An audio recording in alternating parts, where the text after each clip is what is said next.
আয়াত ৪৯ فَلَمَّا اعْتَزَلَهُمْ وَمَا يَعْبُدُونَ مِن دُونِ اللَّهِ وَهَبْنَا لَهُ إِسْحَاقَ وَيَعْقُوبَ وَكُلًّا جَعَلْنَا نَبِيًّا। অনুবাদ: অতঃপর তিনি যখন তাদের থেকে ও তারা আল্লাহ ছাড়া যাদের ইবাদত করত সেসব থেকে পৃথক হয়ে গেলেন, তখন আমরা তাকে দান করলাম ইসহাক ও ইয়াকুব এবং প্রত্যেককে নবী করলাম। তাফসির ১ নম্বর ফুটনোটের বিবরণ।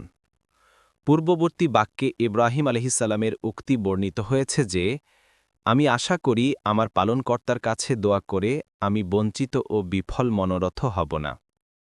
বাহ্যত এখানে গৃহ ও পরিবারবর্গ ত্যাগ করার পর নিঃসঙ্গতার আতঙ্ক ইত্যাদি থেকে আত্মরক্ষার দোয়া বোঝানো হয়েছিল।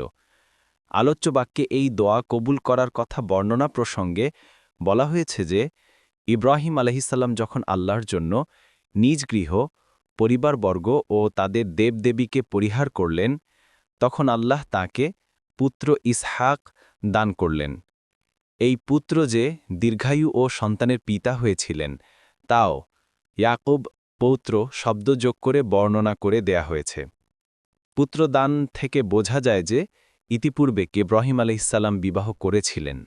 কাজী আয়াতের সারমর্ম এই দাঁড়াল যে আল্লাহ তাআলা তাকে পিতার পরিবারের চাইতে উত্তম একটি স্বতন্ত্র পরিবার দান করলেন, যা নবী ও সৎকর্মপরায়ণ মহাপুরুষদের সমন্বয়ে গঠিত ছিল।